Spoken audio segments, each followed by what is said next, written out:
દોસ્તો, મારી ગુજ્જુની મોજ ચેનલમાં આપનું સ્વાગત છે। આજના વિડીયોમાં આપણે વાત કરવા જઈ રહ્યા છીએ કે પૂનમ ભાભી આવી પ્રેગ્નન્સીની હાલતમાં આજે આ શું કામ કરી દીધું કે જો બધા જ લોકો એમને રોક્યા છતાં એઓ માનતા નથી અને આજે અડધી રાત્રે બધા લોકો મંદિરે કેમ ગયા, શું કારણ હતું દોસ્તો, અને પૂનમ ભાભીએ કોઈની વાત કેમ ના માની, એવું તેઓ શું કામ કરતા હતા, બધું જ જાણવા મળશે તમને આપણા આ વિડીયોમાં।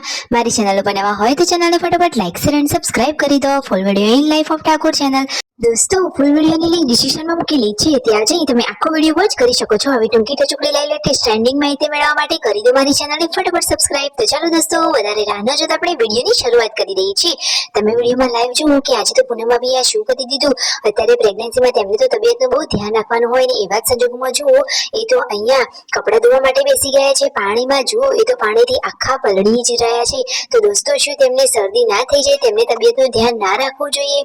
તો સંજયભાઈ અહીંયા આવ્યા અને પૂનમ ભાભીને કહે છે કે તમારે આવું કામ ન કરવું જોઈએ, હેલ્થનું ધ્યાન રાખવું જોઈએ, હવે થોડાક દિવસ જ સાચવવાનું છે। છતાં પૂનમ ભાભી તો માનતા જ નથી અને કામ કર્યા જ કરે છે। કહે આમ એવું નહીં, કામ બધું કરવું જોઈએ પરંતુ થોડી સાવચેતી તો રાખવી જ જોઈએ। તેમના ઘરે તો જુઓ આ ગોગ મહારાજનું હવે બાજુમાં નવું મંદિર બનાવી રહ્યા છે, તો એના માટેની આ 5 ઈંટો મૂકી અને તેમની સ્થાપના કરી દીધી છે। મહારાજના દર્શન કરવા માટે બધા લોકો આવ્યા છે।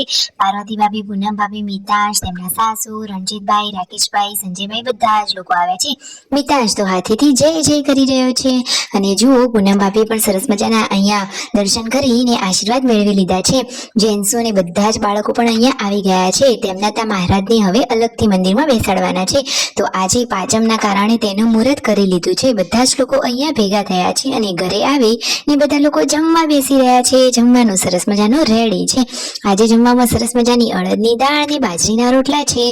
પૂનમ ભાભીને તો અડદની દાળ બહુ જ ભાવે છે અને હવે ફટોફટ ખુશખબરી મળી જ જવાની છે। ફાઇનલી હવે ખુશખબરીને તો થોડા જ દિવસો બાકી રહ્યા છે।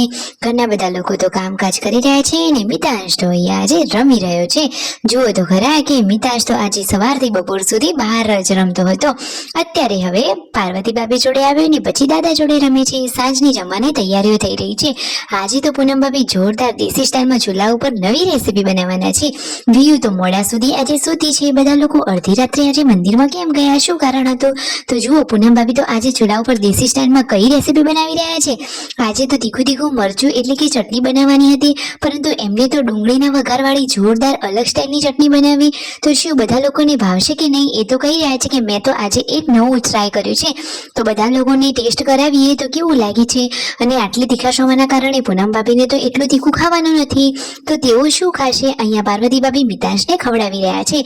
ફાઇનલી સરસ મજાની ચૂલા ઉપરની આ દેશી સ્ટાઇલની યુનિક રેસીપી રેડી છે। પૂનમ ભાભી તો હંમેશા હસતા ખેલતા સારા લાગે છે। હવે ફાઇનલી જુઓ બધા લોકો જમવા માટે બેસી ગયા અને પૂનમ ભાભી તો ઉષા ભાભીના ઘરેથી લઈ આવ્યા હતા પનીરનું શાક। પરિવારના બધા લોકો સાથે જમવા બેઠા છે અને પછી અડધી રાત્રે બધા લોકો ગયા મંદિરમાં। તેમના ત્યાં કાલે જવાનું છે બોચર માતાએ એટલે કે બોચરાજી બાબરીના પ્રસંગમાં, તો આગળના દિવસે અહીંયા માતાજીનું નિવેદ કરવાનું હોય ને આ રહી માતાજીની આ ધજા।